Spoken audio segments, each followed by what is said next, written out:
Эй, я смотрю кино, про себя, в котором я смотрю кино, про себя, в котором я смотрю кино, в котором я смотрю кино, про себя, в котором я смотрю кино, про себя, в котором я смотрю кино, в котором я смотрю кино.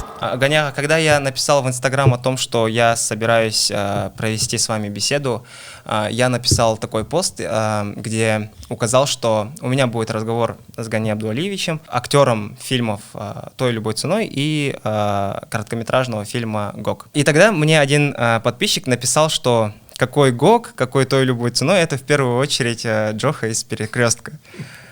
А что, если бы с тобой что-нибудь случилось? С какими глазами я бы встретила твою сестру Доригу? Не кричи, Камила. Я очень устал. Я хочу побыть один. Я видел очень много интервью, где вы рассказывали про «Перекресток», про непосредственно самого персонажа. Но сейчас я бы хотел спросить, вот производство кино тогда, в начале, вот, в независимости, да, в 2000-х и так далее, и производство кино сейчас, чем вот принципиально отличаются друг от друга, по вашему мнению? Ну, во-первых, добрый день, уважаемые друзья, уважаемые зрители. Спасибо за приглашение. Ну, различие в чем тогда и сейчас? Сейчас, наверное, оперативнее. Быстрее проходят процессы, да? Быстрее проходит процесс, и незаметно, и непонятно. Как-то, ну, не знаю, все быстро проходит, аж в конце думаешь уже, опа, конец проекта. Тогда было как? У нас тогда, 2000-е годы, ну давайте берем «Перекресток» просто. Почему «Перекресток» популярен сейчас до сих пор на устах зрителей? Хотя прошло более 20 лет. После того «Эфира», ну сейчас какой, 21-й, да, год? 23 года уже прошло. После «Эфира». Несмотря на это, она до сих пор на устах зрителей, до сих пор, как сказать, зрители помнят. Почему? Потому что тогда была работа, тогда была сперва читка, потом сдача, что прошло, мы текст учили, и потом сдавали продюсерам, команде и режиссерской команде. Потом только мы снимали 2 серии, мы снимали неделю. А сейчас 1 серию снимать за 1 день. Как вы считаете, это плохо или хорошо? Вот такая мобильность. Мобильность, наверное, сейчас хорошо. Но того кайфа нету. Когда все актеры собираются, сперва читают сценарий, и сейчас такого нет, да? Как считаете? Может, есть на некоторых проектах, но очень мало. Зависит ли это от бюджета? Ну, бюджет тоже зависит. Да. То есть тогда это позволяло? Конечно. Вот короткометражный фильм «Гог», горно-обогатительный комбинат. Ты знаешь, многие в этом кабинете так говорят. А вместо того, чтобы говорить, ты готов делать? Расскажите, пожалуйста, как вы вообще попали на этот проект? И насколько... Читали ли вы сценарий заранее? И насколько было сложно принять решение участвовать в таком довольно, ну, я бы сказал, необычном проекте? Знаете что, ГОГ, я обычно в короткометражках не снимаюсь. В эпизодах не снимаюсь. В массовках не снимаюсь. В ГОГ чем меня привлек? И я первый раз YouTube сериалы, оказывается, бывает. Да, площадка YouTube. Да, YouTube сериалы. Я тоже не знал об этом. И мне звонили и говорят: ГОГ, вы смотрели там YouTube, там просмотр, там чуть ли не миллионный просмотр. Я это тоже не понимаю. Миллионный просмотр, для меня это темный лес. И для интереса просто посмотрел 1 серию. Опа, интересно. Потом 2 серию посмотрел. Думаю, да, я посмотрю. И мне интересно стало, и дал я согласие. Но, конечно, большой был это для меня трудности. там надо слово «блядь» я сделал несколько дублей. Я не мог произнести на площадке перед камерой. И мне тоже было тяжело учить слово «блядь». А вы как-то смогли перебороть это? Да. И так, почитав сценарий, я согласился. А вы довольны результатом? Вы посмотрели третий Я эпизод? очень доволен. Да? Да. В общем, я хочу признаться в том, что... Я хочу сказать, что я с удовольствием еще раз поработал бы с Олжасом. Фамилию забыл режиссера. Я скажу. Олжас Рахим. Ельжас Рахим. Ой, извините, Ельжас Ельжас Рахим — это продюсер. Продюсер. Олжас Супер. Баялбаев. Баялбаев. Олжас Баялбаев. Просто я с удовольствием. В следующий раз я поработал бы с удовольствием. Может быть, в каком-нибудь полнометражном фильме. Да, хоть полнометражный, хоть сериал. Все равно. Мне очень-очень было с ним работать. Я, честно признаюсь, я знаком вашим племянником, с Олжасом. И когда я посмотрел третий эпизод Гока, я сразу же позвонил ему и сказал: я увидел твоего дядю, и это шикарно. В третьем эпизоде есть сцены, где, непосредственно с вашим участием, где главный актер, главный герой целует туфли ваши. И... Бриони. Да. Целуй.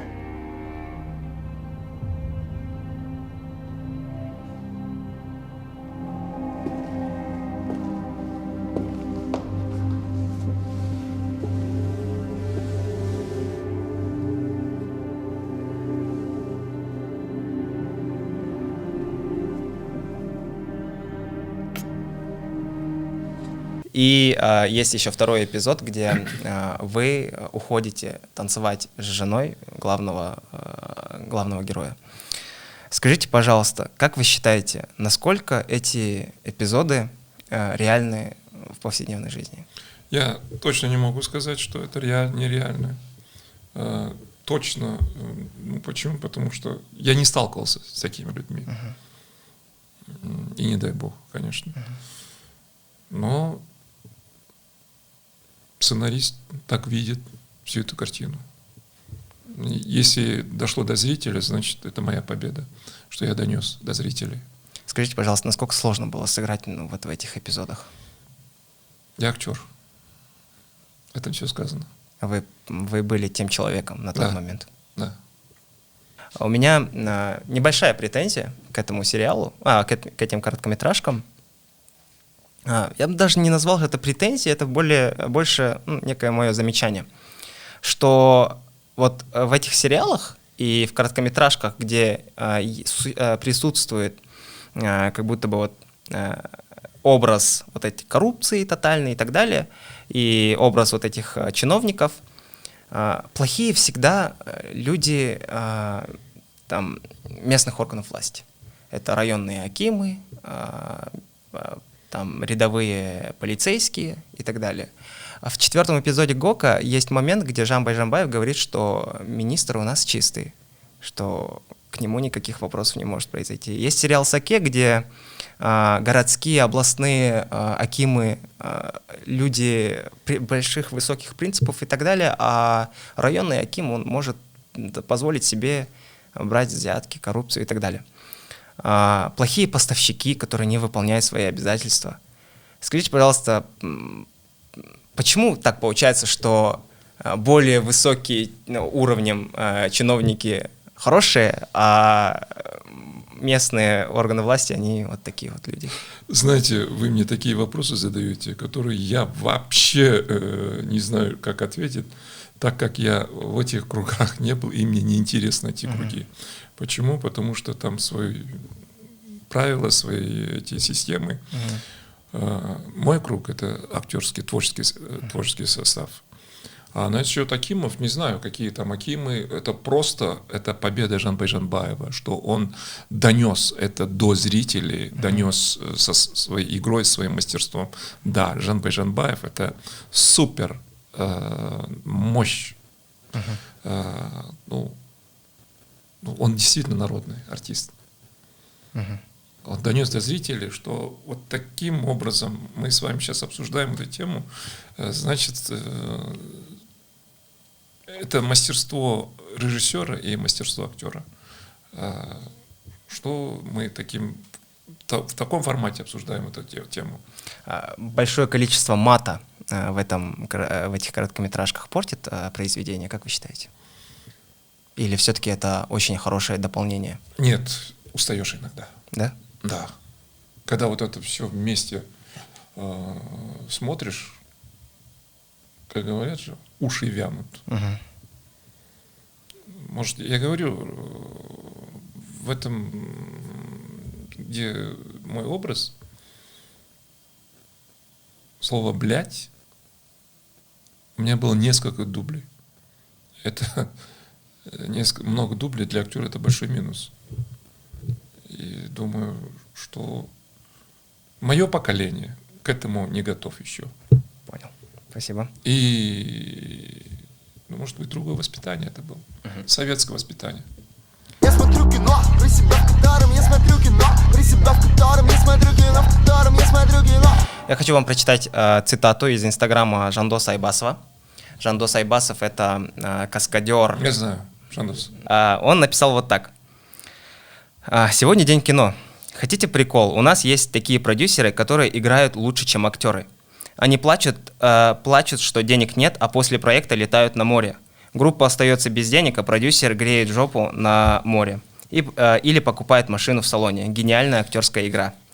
Есть режиссеры-дармоеды. Кстати, такие режиссеры до сих пор снимают кино. А актеры, которые демпингуют. Вы знаете, что объективы на камеру стоят дороже, чем ваш труд? Скоро один штатив будет стоить дороже, чем вы демпингуете за говно проекты. С днем кино, коллеги». Как вы можете это прокомментировать? Все продюсеры плачут. Это их профессия, сэкономить деньги. Это во всех проектах, так скажем. А режиссеры, дармоеды режиссерам я еще не встречался. Жандосу не повезло, может.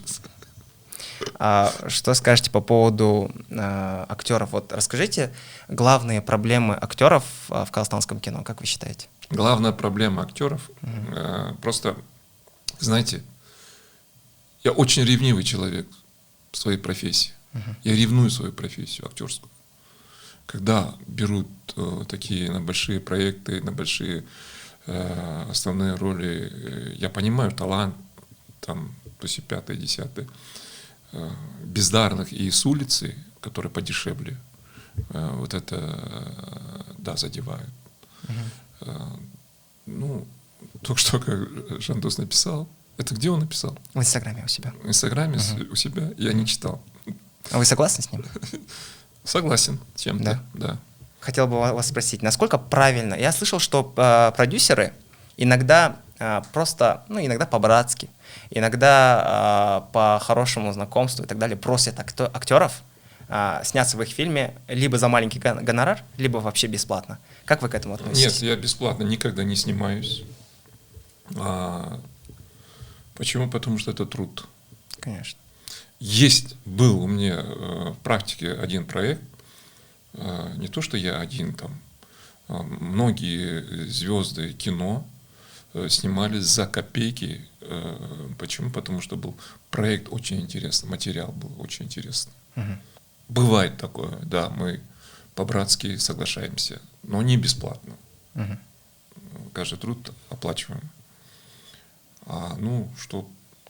Конечно, всех продюсеров тоже хаять нельзя, но в основном встречаются такие продюсеры. Я смотрю кино, про себя, в котором я смотрю кино, про себя, в котором я смотрю кино, в котором я смотрю кино. Жалпы осы актерлерге қатысты қаншалықты жоғарғы білімнің қажеттілігі, қажеттілігі туралы сіз қандай ой айта аласыз? Қандай қажеттілігі, түсіндім. Мысалға, академические знания дейміз ғой, мысалға, профессионал болу үшін. Профессионалдық деңгей бәр жалғыз бұл актерлықта емес, мен ойлаймын, бәр мамандықтың өз профессионалдары болу керек.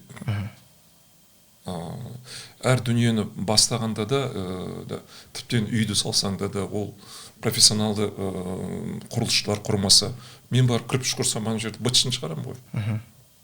Лай сала алмаймын, не қыла алмаймын деген сияқты. Сол сияқты әр маманның өзінің шеберлері болу керек деп санаймын. Оның үстіне мына біздің енді мына актерлық неге келетін болсақ, жүйеге келетін болсақ, актерлық жүйе бұл профессионалдыққа қоса талантты да талап етеді.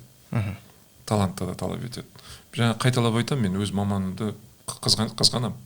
Неге десеңіз, сырттан ала салып, қоса салу деген мынандай сериалдарда, мынандай бір проектларда кездескен кезде қарап отырсаң, ішің ашиды. Мен оны ойлаймын дұрыс емес деп. Мен осыдан 5 жыл бұрын Снежкин Олег Сергеевичтің проектісінде болдық Ресейде. Тіпті массовкада жүргендерге де диплом сұрады. Актерский бітірген диплом сұрады. Мен сол кезде таң қалдым. Ал ең басты талап бұл академиялық білім театрға керек. И сонымен қатар, мысалға менде диплом театр және кино актері. Сонда диплом бар әртістер неге түссе екен деген ниетте. Кино. Көбісі айтады, театрал ойнап кетті деп. Көкем-ау, бұл көркем фильм. Көркемдеу фильмді.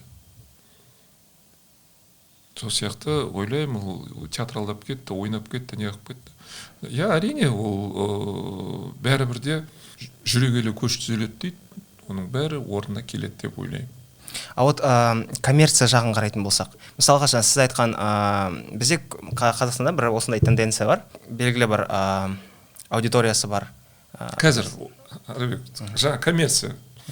Мен бір күні таң қалдым, білмеймін, бір проектті сұғатырым, бір кісі ала алмай жатыр да нені рөлін. Мына кісі кім дедім? Ойбай, блогер ғой дейді. Оның подписчигі көп қой дейді да. Я говорю, мен айтам да, подписчик көп болса, ол не болады десем.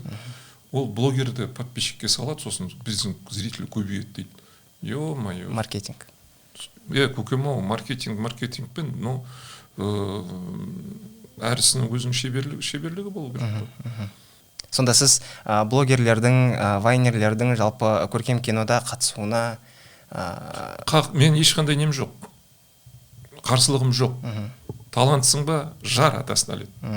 Тасты да, тауды да жар. Енді блогермін деп, қандай жаңа, вайнер дедім ба? Вайнер. Вайнер ма? Иә. Вайнер дедім, мен лайф қайық дегенде мен көп түсінбеймін. Шыны керек. Мен, может, алыста шығармын әлі.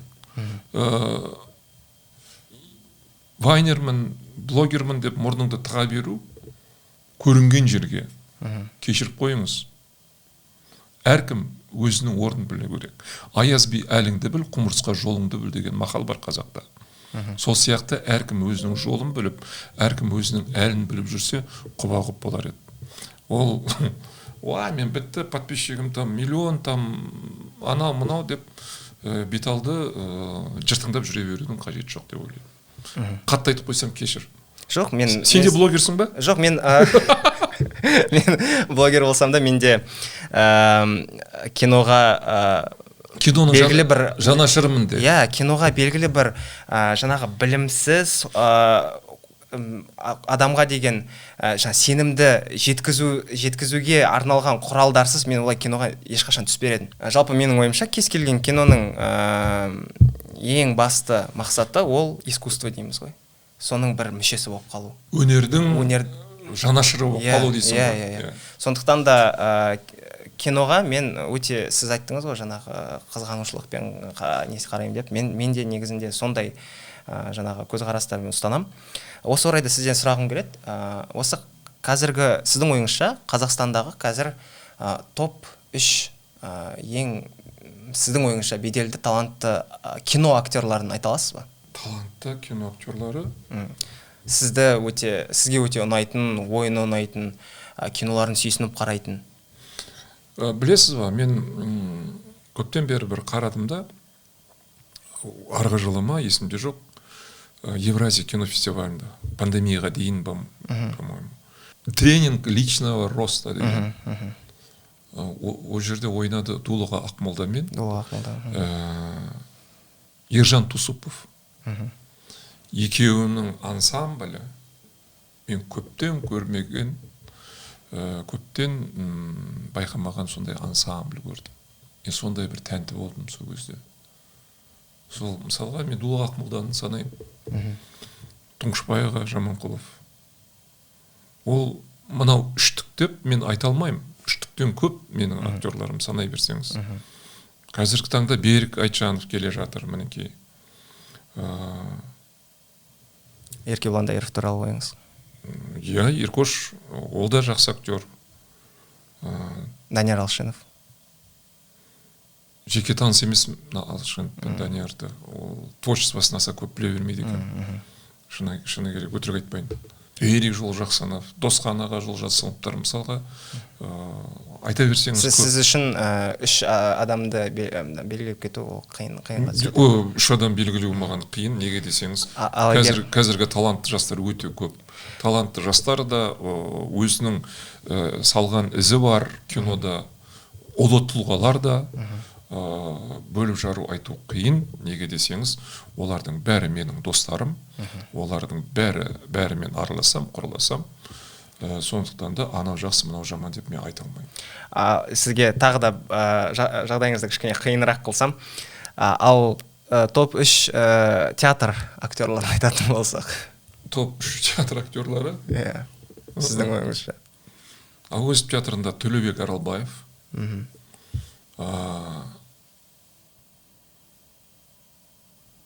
Ойбай, Әуезов театрдың барлық актерін жақсы көремін. Я смотрю кино, про себя в котором я смотрю кино, про себя в котором я смотрю кино, в котором я смотрю кино. Сіздің ойыңызша Қанағат Мұстафин жақсы режиссер ма? Қанағат Мұстафин менің өте сүйікті режиссерім. Қанағат Мұстафин өзіндік, Қанағатты көбісі түсінбеуі мүмкін, бірақ Қанағаттың өзіндік қолтаңбасы бар жігіт. Өте мықты режиссер. Білмеймін, маған ұнайды Қанағат. Аға, мен сізді ренжітіп алсам кешіріңіз. Маған бәрібір. Бірақ Қанағат Мұстафиннің мен 2 комедиясын көргем. Біріншісі «Той любой ценой». Сіз сол кинода түскен. Екіншісі «Самая красивая», ең сұлу деген бейнефильм. Өкінішке орай, 2 бейнефильмде де мен бір... Кинофильмде. Иә, кинофильмдерде бір сапалы әзіл, немесе қызықты сценарий, бір сюжет дұрыс көре алмадым.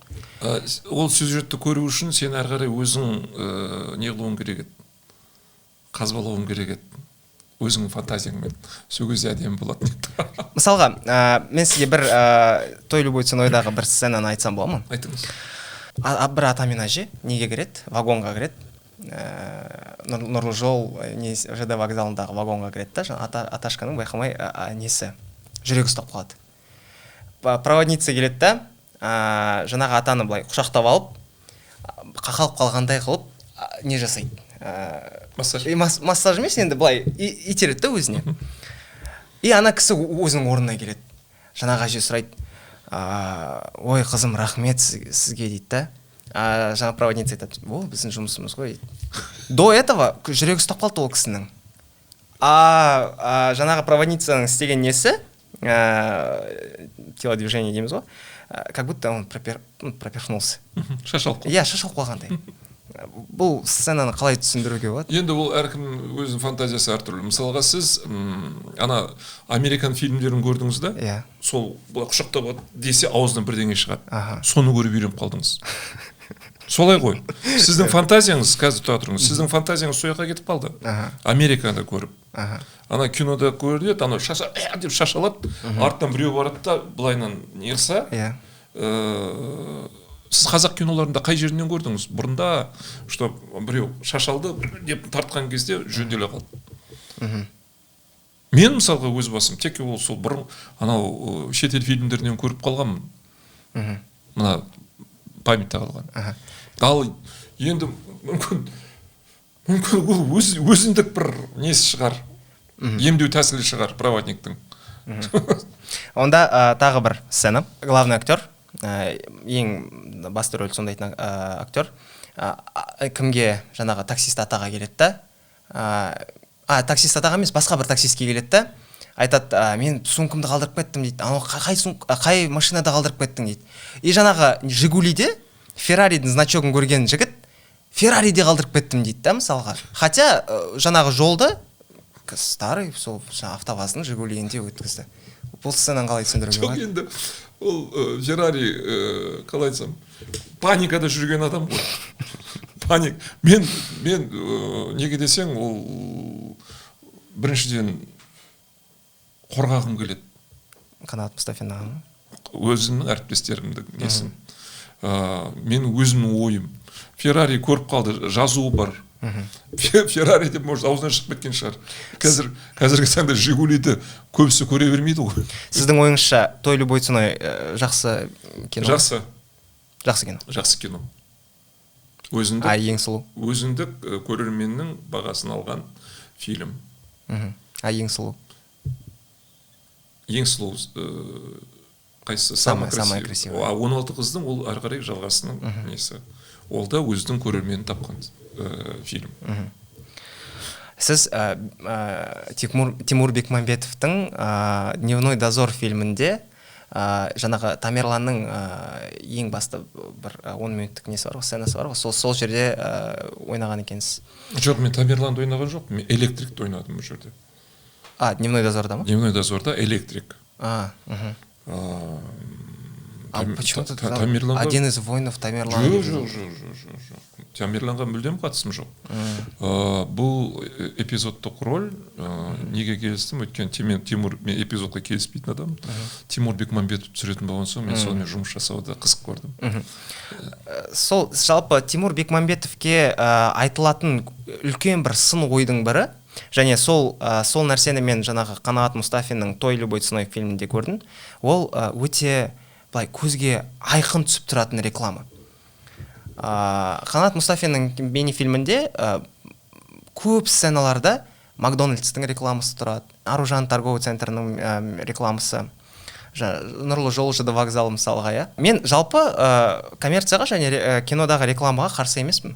Бірақ егер ол сценарий жағынан и жаңағы өнер жағынан дұрыс интеграция дейміз ғой, дұрыс кіріп тұрса, то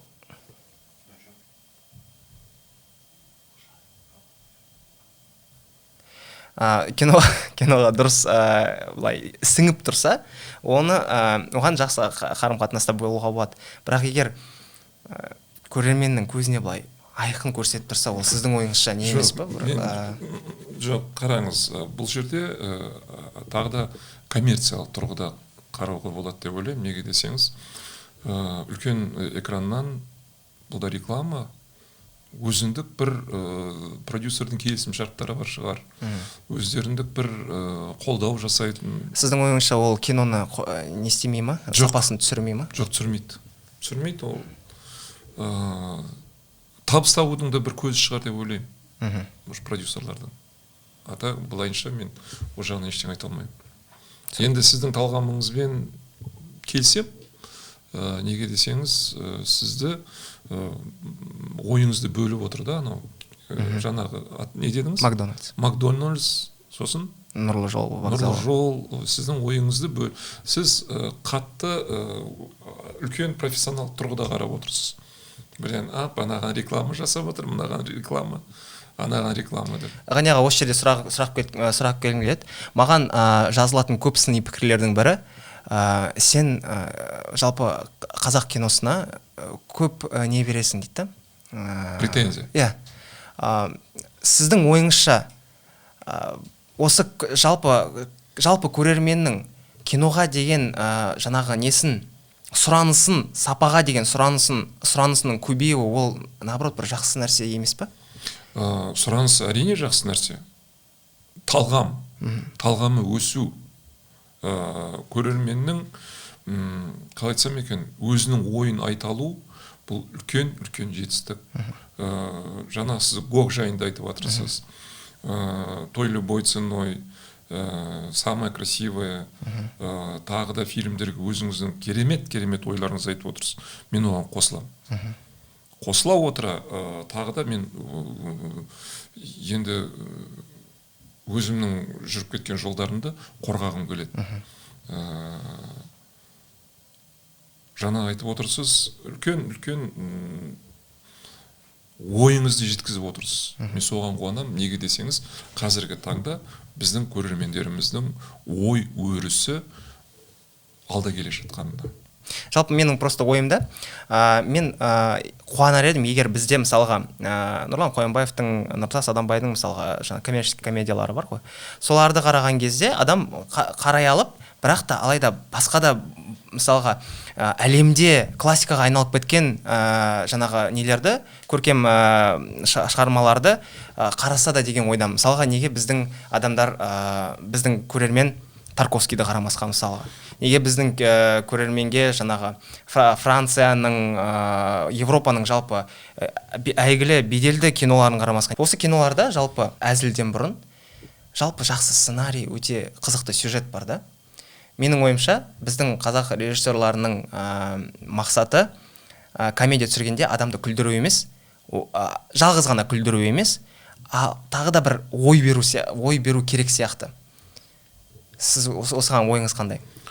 Ой тудыру дейсіз ғой. Иә. Әрине мен оған келісем. Неге десеңіз, қазіргі таңда көптеген дүниенің бәрі коммерциялық тұрғыға кетіп қалды. Ақша табу, жұртты жылтыңдатып күлдіру. Бірақ кейбір проектларда бар ой салдыратын дүние.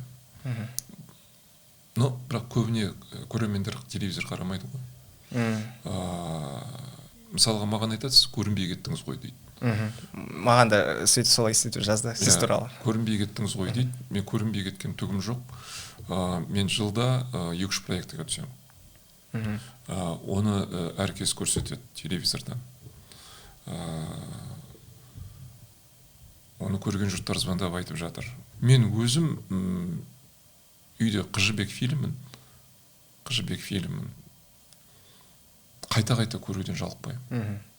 Көксеректі мысалға қызығып қараймын. Менің атым Қожа. Қожа, Алпамыс мектепке барады. Оның бәрі менің үйімде тұр.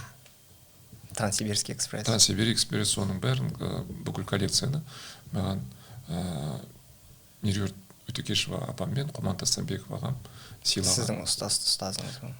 Үлкен ағаларым мен аталарым. Құман Тастанбеков, марқұм, қазақтың төлегені, Меруерт апа, қазақтың Қыжыбегі, солар бір үлкен коллекция сыйлаған. Сол коллекцияны мен енді күнде қараймын деп өтірік айтпай қояйын. Бірақ қол бос уақытта міндетті түрде соны бір қарап өтемін. Көрермендердің талғамы, әркімнің өзінің талғамы бар ғой. Енді ананы қара, мынаны қара деп ешкімді зорлай алмайсыз. Сол себепті өзінің уақыты келеді. Кезінде боевик еді ғой. Видеолардан текке боевикті іздеп қарайды. Каратені іздеп қарайтын. Қазір оның бәрі қалып, қазір әлемдік деңгейдегі фильмдерге көңіл аудара бастады көрермендер. Сол себепті оның уақыты келеді.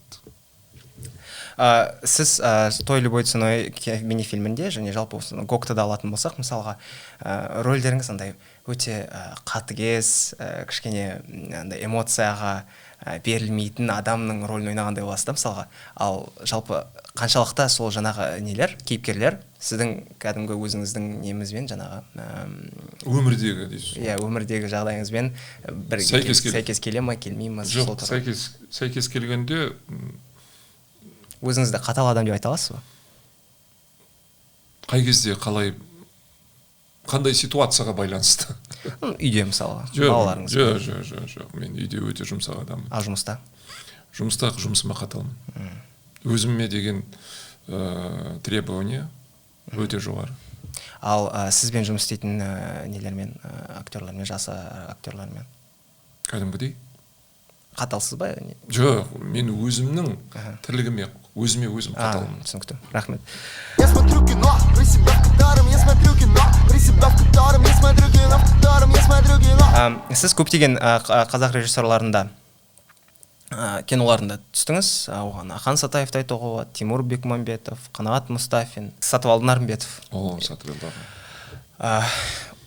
Кімнің бейнефильмінде сізге басқаларға қарағанда ең ұнаған қай режиссерде сіздің бір есіңізде қалған бір? Барлық режиссер. Барлық режиссерлармен жұмыс жасаудың өзі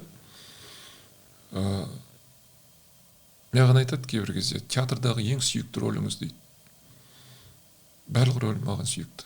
Неге десеңіз, ол менің еңбегім, маңдай терім. Ол менің жұмысым. Ал мына режиссерларға келетін болсақ, әр қайсысы маған Құдайдың берген бағы деп санаймын. Сөйтіп мен қабылдаймын бұларды. Ал кеше ғана өмірден озған Сатыбалды Нарымбетов, енді ол легендарный режиссер. Сол кісімен көзінің тірісінде жұмыс деген бақыты бұйырғанына мен бақыттымын. Сол себепті айтамын, әр режиссердің өзінің орны бар, өзінің деңгейі бар, өзінің беретіні бар, өзінің алатыны бар. Сол себепті олармен жұмыс жасаудың өзі әрқайсысы мен үшін бір төбе, әрқайсысы бір тұлға, әрқайсысы мен жұмыс жасау мен үшін үлкен бір бақыт. Тағы бір кішкене қиын сұрақ қояйын. Топ 3 қазақ режиссерін атап кетсеңіз, сіздің ойыңызша? Ахан Сатаев, өзінің орны бар. Құдай бұйыртса, Олжас деген жігіт бар ғой. Гоқты түсірген. Енді өзім жұмыс жасаған режиссерларды айтып отырмын. Дұрыс. Анау мынау деп мен айта алмаймын басқаларын. Сол Олжас, Қанағат Мұстафин. Қанағат Мұстафин? Да. Беделді, айқын. Мен үшін, беделді. Қазір бір кішкентай ғана рубрика, Блиц опрос. Екі варианттың біреуін таңдау керек. Нұрлан Қоянбаев, Нұртас Адамбай. Екеуі де. Екеуі де. Жоқ. Екеуі де жоқ. Екеуін біреуін алатын болсақ, Нұрлан Қоянбаев. Неге? Жерлесім. Астана немесе Нұрсұлтан? Нұрсұлтан. Драма немесе комедия? Білесіз ба, ең қиын жанр өнерде бұл комедия. Ең қиын жанр болып саналады бұл комедия. Трагедияны ойнау оңай, драманы ойнау оңай. Ең қиыны комедия ойнау, сондықтан да комедия. Киноға түсіп $1 миллион ақша табыс табу, немесе театрда ойнап $1 миллион ақша табыс табу? Театрда ойнап $1 миллион табыс табу. Я смотрю кино, про себя в котором я смотрю кино, про себя в котором я смотрю кино, в котором я смотрю кино. Енді мен кеше жаңағы Инстаграмға жаздым ғой, сізбен менде подкаст болады деп. Сол кезде маған өзімнің жаңағы оқырмандарымды сізге қандай сұрақ қойғысы келеді, сол сұрақтарды қойсама деп жазып едім. Сол сұрақтарды рұқсат берсеңіз сізге оқысам. Әрине. На что он обращает внимание при выборе сценария и дают ли актерам свободу при игре? Кто именно? Режиссеры. Продюсеры, режиссеры. Не все режиссеры дают свободу, но в основном, да, дают свободу. А выбор ролей, нет, в основном режиссеры выбирают. Но, к сожалению, сейчас такое время, и режиссер, и актер зависим от продюсера. Сколько они будут платить. А вы выбираете фильмы?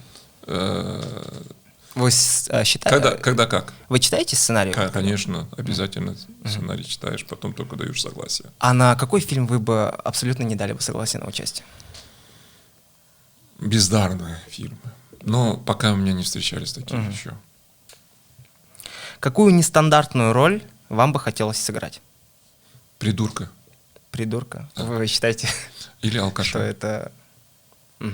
Но это драма, то есть вы хотите какую-то историю алкаша, который... Да. Понял, спасибо. Вы на этот вопрос ответили, но если хотите, первые годы независимости в кино, как снимали «Перекресток» и «Саранча»? «Перекресток», «Саранча» снимали суперпрофессионально. Почему до сих пор помнят зрители, там играли актеры, профессиональные актеры, 99,9% все театральные киноактеры были. Поэтому до сих пор в памяти зрителей. И последний вопрос. Прозреет ли наше общество, начнет быть более требовательным к качеству кино? Уже начали.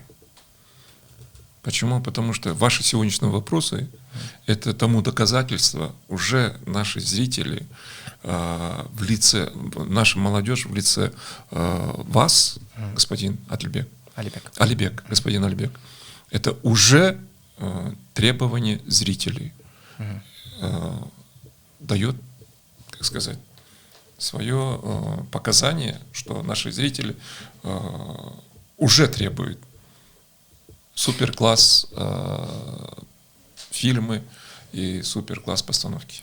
Ну, если рассматривать это как битву, не считаете ли вы, что мы очень сильно проигрываем, те люди, которые желают большего качества от фильмов, проигрывают тем, кто от фильма, хотят просто прийти в кинотеатр, посмотреть, отключить мозг и так далее. Ну, например, учитывая, что бизнес по-казахски в Корее, Нурлана Куямбаева, собирает там больше миллиарда тенге сборов, и обгоняет по кассовым сборам в Казахстане большие-большие коммерческие гиганты Марвела и так далее. Можем ли мы, те люди, которые будут требовать от комедии качества, когда-нибудь сравнять этот баланс требования качества? Я сам, к большому сожалению, может быть, я не смотрел этот фильм. Так что ничего не могу сказать. Спасибо. Ғани аға, сізге үлкен рахмет. Мен, если жағдай болған кезде, бұдан да ұзағырақ сізбен сөйлесер едім, сізге көп сұрақтар қояр едім, себебі біз мысалға қазір тек қана кино туралы сөйлестік. Театрға қатысты қойылатын сұрақтар да мысалға өте көп. Алайда жалпы сізге бүгін осы уақыт бөліп қонағымыз болғаныңызға үлкен рахмет. Себебі мен сіздің жалпы осы подкастқа шақыруымның бір себебі, мен сізді өте дарынды, өте әйгілі, өте өз ісіне профессионал болып қарайтын, өз ісінің маманы болып қарайтын адам ретінде қараймын. Сондықтан да ең соңғы бір сұрақ қойғым келеді. Если жалпы менің мақсатым осы через блог, YouTube арқылы бір кезде бір үлкен киноға түсу. Егер сізге бір жақсы сценарий жіберіп жатса, сол сценарий сізге ұнап жатса, сіз актер ретінде келуге дайынсыз ба? Жалпы жастарға договоримся. Жастарға деген жас режиссерлерге деген өзіңіздің көмектескіңіз келе ме деген сияқты сондай көзқарасыңыз қалай? Әрине көмектескім келеді. Көптеген дүниелерді сол жастардан шығады ғой. Тың дүние, жаңа ойлар, жаңа жобалар деген сияқты жастардан шығады. Жастарды қолдайтын, қолдаушы болса, әрине қолдауға болады. Рахмет сізге аға. Біз аяқтадық. Үлкен рахмет.